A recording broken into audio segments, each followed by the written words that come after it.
Hello and welcome back to the Yarn Hoarders Crafting Podcast. My name is Sasha and this is episode 58, I believe. Hello. It is the 21st of May 2026 and I'm coming to you today from I guess you could call it sunny town just outside of Birmingham in the West Midlands here in the UK. I say you could call it sunny because it's doing that thing again. It's like it's all bright and sunny and all of a sudden it's dark and miserable. Yeah, people say spring is here. Where? Where is spring? Is it anywhere on the horizon? Anyway, I have one finished object, 2 whips, and my next cast on. The cast on I showed last week is going to be the new cast on that I was getting ready to cast on. That's going to be part of a cast on party as a video to go live when I am out of commission, basically. So you should hopefully see that sometime in June. So the first work in progress, the one and only finished object I've got to show you this week is my finished May socks. So, 2 finished socks. These, my watch is calling me lazy. I haven't just done like 3 fitness classes this morning and just got out of the shower or anything. So, these are just a pair of vanilla socks, 64 stitches on a 2.5mm needle. I use I don't know if you can call it, I use 9-inch circulars because I kind of use a combination. Sorry, my hair is just not cooperating at the moment. I use a combination because I do most of it on 9-inch circulars, but I use 2 DPNs to do the heel flap and heel turn, and then I switch to a long circular for magic loop for the toe. So the majority of this is knit on a 9-inch circular. And I did 20 rounds of 2x2 rib in this contrast colour, which is from Mothy and the Squid. It doesn't have a name as it was a free mini I got with a purchase last year. And the main colour is from Laura at The Lonely Knitter. This is Happy Ever After from her All of Time and Space collection. And I did 45 rounds of leg after the cuff.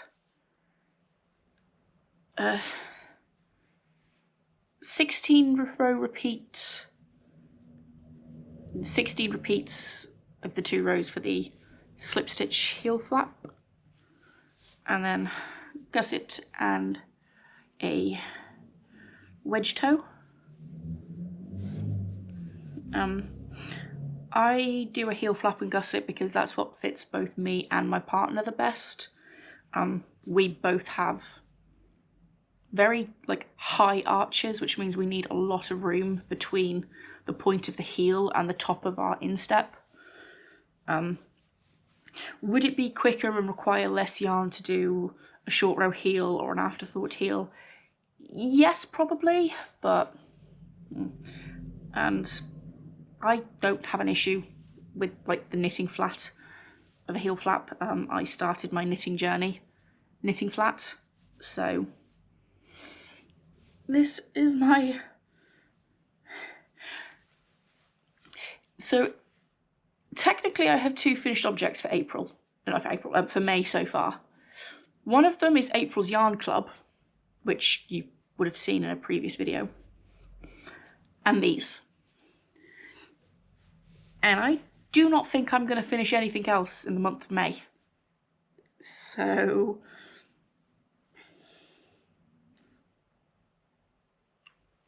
I believe these used 54 grams. I also realised earlier that in my first podcast episode of May, I did not go over my April stats. To be honest, now that I've realised that and we're so close to June, I'm just going to leave it and do April and May together. Mostly because there wasn't much finished in April, there's not going to be much finished in May. Not unless I somehow end up with a rocket shoved up my butt and manage to finish something, which, not going to happen. Not going to happen. It's a bank holiday weekend this weekend, which people would probably think, oh, that's great, plenty of knitting time. No, we've decided to wallpaper our 8.5 metre long hallway, which is fun. We also have to go and buy a car for my sister, or pick up a car for my sister. And I got a new barbecue, which I want to play with, so finishes. That's probably it. That's probably going to be it for me. So,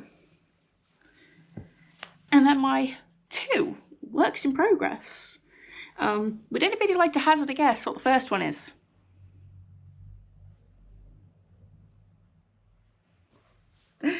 So this is my In Between Dreams cardigan that doesn't want to come out the bag. This is my In Between Dreams cardigan. And I haven't told you what I'm wearing. I'll get to that in a bit. Let's just open this out for you to see. I have this much. So this is the In Between Dreams cardigan by Maiju Knits. This lace yoke also is in a sweater pattern. This is specifically the cardigan. And I have added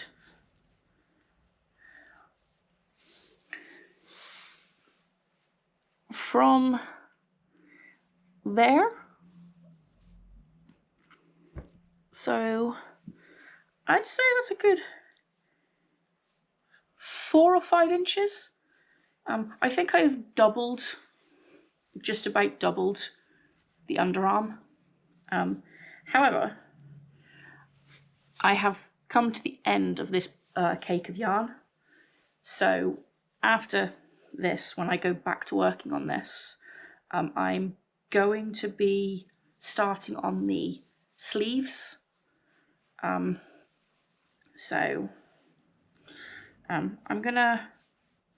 gonna move the marker down, but then I'll probably add another marker specifically for the sleeves, because I think I'll be working on the sleeves for a couple of weeks, probably. Unless I really somehow get into it and manage to knock out a sleeve in a week. So the yarn for this, and I have a cake here to show you, is coming out very blue on my camera. It's actually green. Can you tell next to this? I think you can tell better next to this. This is more green. And this is, and I do not have a label even though I wanged it on this table not long ago. Rowan Valley Tweed in the colourway Janet's Foss. Pretty sure this is a discontinued yarn. I cannot find it anywhere in stock other than one colour. So, which is kind of a shame because I'm actually really liking this yarn. I want more of it. I would love this sort of tweedy yarn in a purple, a cream, maybe even a gold. But that's not going to happen. I'm going to have to find another yarn to fill that itch. But yeah, this is how far I've come. So I'm currently knitting this on a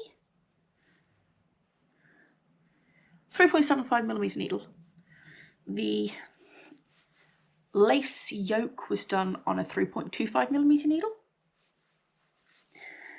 And I have technically this ever so slightly. So the yarn this calls for is a sport weight, which is not a UK standard. It's an American, I think it's an American standard sport weight. So not really easy to find sport weight yarns in the UK. I also already had this yarn anyway. So this is a fingering weight. I sized down the needles by 1/4 millimeter each size, and I've gone up a pattern size. I am nowhere near on gauge, as one would expect from the fact that I have used a smaller needle and a smaller yarn. However, I'm pretty sure this is going to fit me. Doing the measurements, trying it on, and looking at the amount of space I've given myself in the underarm, like for the sleeves, it should be big enough. I've also omitted the buttonholes, because this is just going to be a constantly open cardigan rather than one that can button. Which also means if I've messed it up slightly, it doesn't really matter as much because I don't have to try and squish it over the girls. So, also I apologise if you can hear kind of movement from me leaning against the wall. It's been a busy day already, and I have my Dr. Pepper and I'm leaning against the wall. I am sorry if it doesn't look professional. I'm not professional. I'm not a professional person. I'm professional at work, not professional at home. If anyone's wondering, I switched to the Dr. Pepper because I thought a 4th cup of coffee today might be a bit of overkill.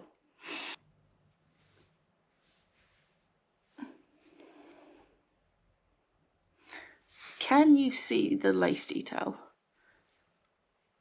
Kind of. So that is whip number 1, which I'm now going to put away oh so neatly.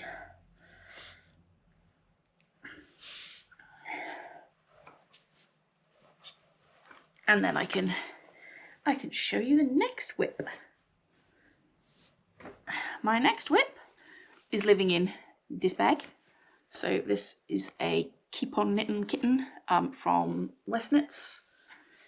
And inside this bag is some yarn I bought from Stephen and Penelope when I bought this bag. And the yarn is... Why does the labels always somehow disappear?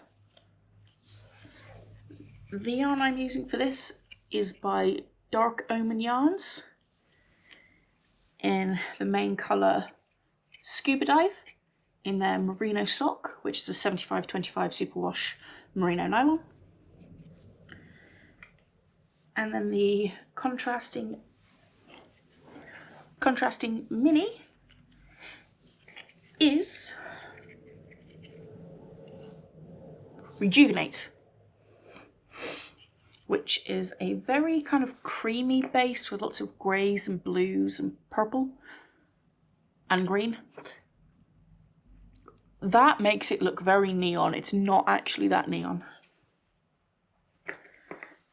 And with these yarns, I am making a pair of socks for my partner. And this is how far I've got. I was here the last time you saw it, which, amazingly, the last time you saw it, I had exactly 50 rows of the leg done. That was just coincidence. But these are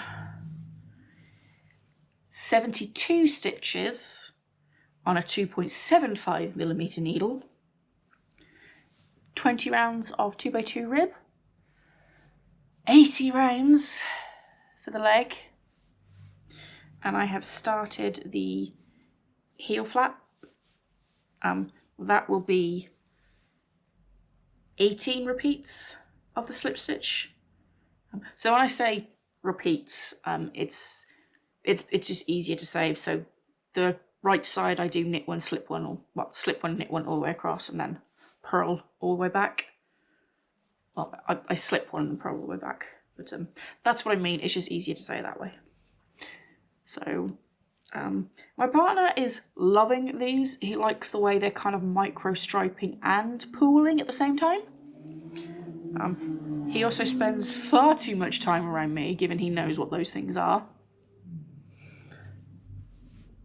And I have my little ducky on there. My little ducky.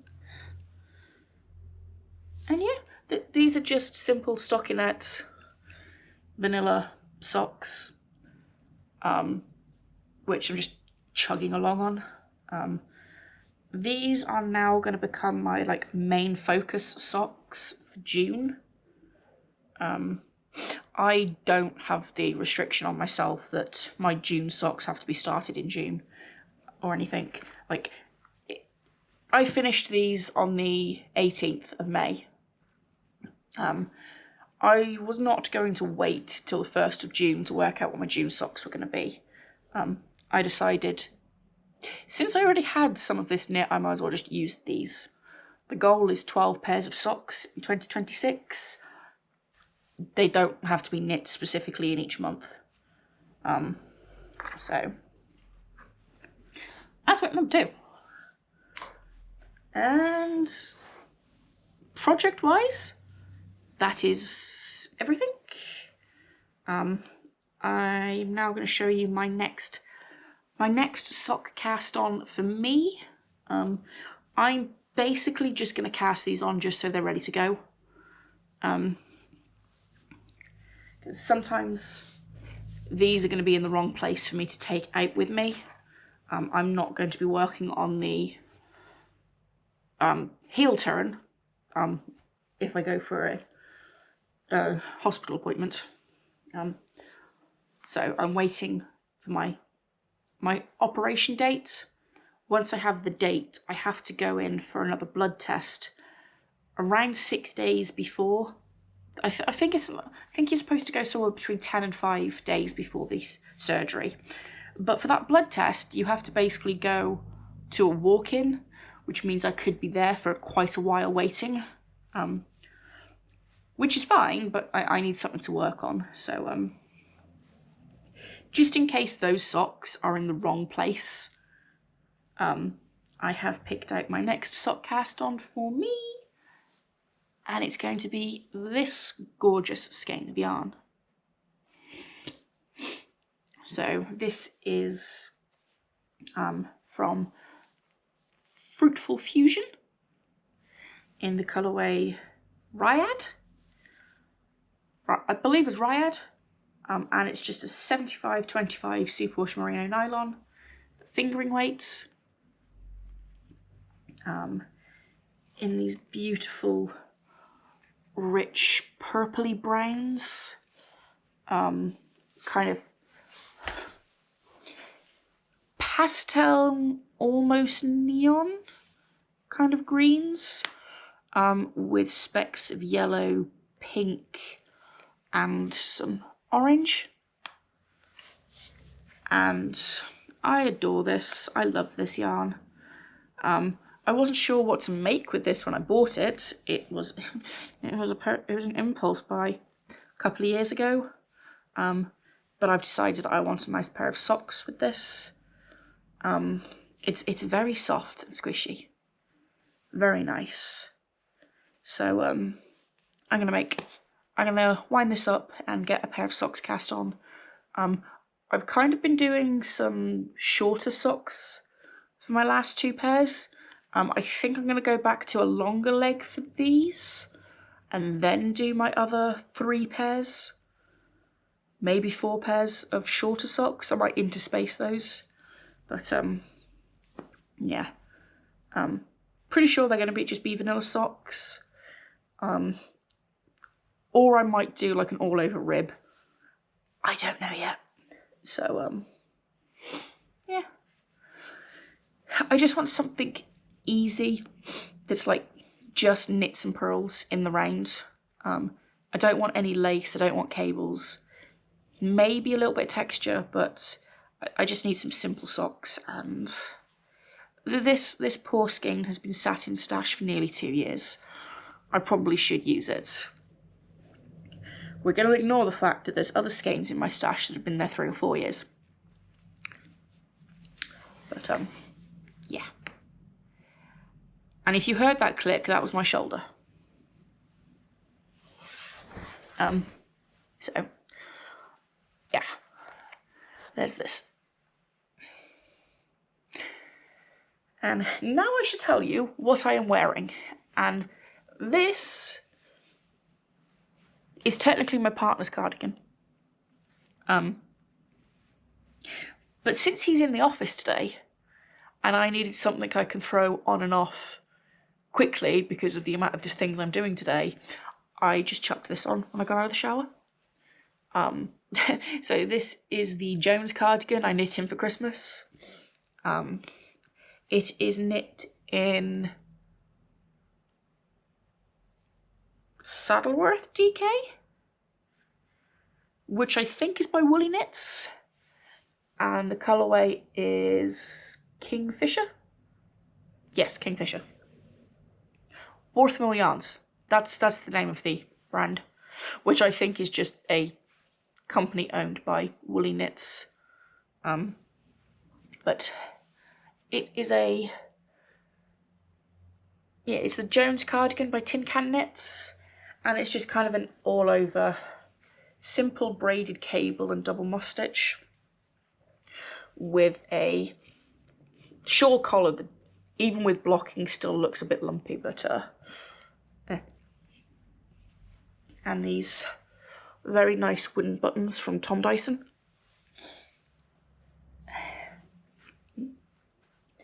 And knitting wise, yarn wise, that's everything. I did want to mention but I won't go into too much detail about it because I plan on doing a separate video. But I am hosting a finish along this year. So it's a make along, but I'm calling it the Finish Along 2026, which is going to be a 3-month-long make along focused on finishing whips. I'm going to try and get a page on a group on Ravelry set up. Hopefully over the weekend when I get a chance, or before this is even uploaded. It might be linked in the description box below. But it is going to be hosted on Ravelry. I don't have any other social medias. I don't use Facebook, I don't use Instagram, I don't use anything like that, so it's going to have to be Ravelry, unfortunately. But I'm going to have hopefully a chat thread and a finished objects thread. It's basically going to be anything that was started on the 31st of May or earlier counts towards this. So it's whips only, not new cast-ons. If you cast it on after the start, you can join in the chatter thread if you want, but it's not, your project's not going to count towards the finished objects for the prize draw. Because this is a finish along. It's to help people finish any long-standing whips, or if they feel like they're starting to get a little bit overwhelmed with the amount of whips they've got, try and get some stuff finished. Or if you're like me and you're trying to get some yarn out of the chaos cubes. I mean, you might be there going, Sasha, you've made some space. Yes, by winding up some yarn for new cast-ons. New cast-ons. I have 14 active whips. Yes. Well, I have 13 active whips currently. So the idea of a finish along is to just encourage people to finish a couple of things. There's lots and lots of make-alongs out there with like new cast-ons only or stuff like that. This is a whips one. This is to help people finish some of their longer standing whips or get the whip count down, or to attack the Chaos Cube. Chaos Cubes, plural. I have 3 of them, plus some spillover.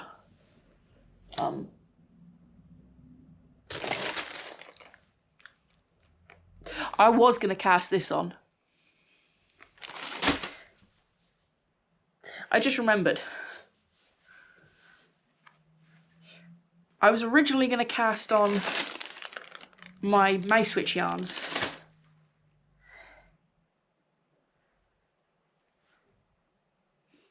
No, I'm still going to cast this on.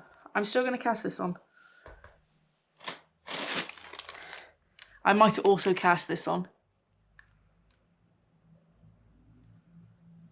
We'll see. If I wind it up between now and then, I guess you'll find out next week. We shall see. I have a lot of ideas. I have a lot of inspiration. I want to cast on all of the things. But in order to count yarn out of stash, I kind of need to finish things. So, yeah, that's it for knitting. Yarn, any admin. Life stuffs. Not much has happened. Seriously, not much has happened. I've been busy, but it's not been like, it's not interesting. I don't live an interesting life. You know, I knit, I work, I keep house. I have a partner. You know, we own a house together, so there's a lot of house maintenance that goes on. I don't live an interesting life, so I think that's why I keep mentioning my surgery. That's the most interesting thing about me at the moment. So I'm trying not to bore people with it because I know it can be a bit annoying. It's like, yes, we know, Sasha, you keep mentioning. That's literally the most interesting thing that's happening in my life. Yeah, that's it. So this weekend it's bank holiday. May in the UK, May has 2 bank holidays. The first Monday and the last Monday of May. Bank holidays. Don't ask me what they're for. I'm not interested in knowing that. We've got plans. I recently bought a barbecue. I love to cook, so we bought a barbecue with complete with a pizza oven attachment and all of the bits to go with it. So I'm going to be using that this weekend. We're going to be wallpapering our hallway. So in our house, we have an 8.5 meter long hallway running from basically the front door to the kitchen, which the way our house is set up, the kitchen is technically in the extension that the previous owners built. So 8.5 meters long. And we have decided to help reduce some of the echo and keep some of the heat in, because this is a terraced house. The walls aren't insulated and there is no way of insulating them because of how old the house is. So we have decided to spend what is looking like it's going to be a hot bank holiday weekend insulating our hallway with thick insulating paper and glue that radiates heat as it dries.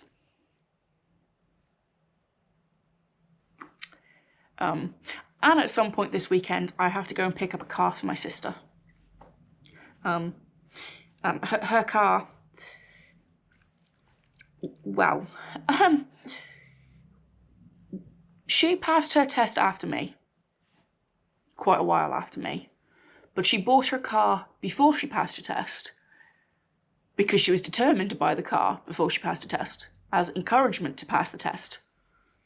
And it still took her 3 attempts after buying the car to pass the test. But instead of waiting for me and my partner, who actually know things about cars, she went with a friend who knows nothing about cars and bought a car that had been sat in a field for 3 years. That thing's rotten. That thing's a rust bucket. She took it for the MOT and she got laughed at. I got a call, and my sister does not cry. My sister was in tears because they basically said, there's no fixing this. We told you last year that it wasn't going to pass again because it was getting worse. And, you know, we've had a very, very wet year since, from last May to this May. It's been very, very wet. And, well, the exhaust fell off already. And apparently that's getting ready to break in another place. She sent me pictures of the underside of her car, and I said, and you're driving to work on that? So, she's bought a new car.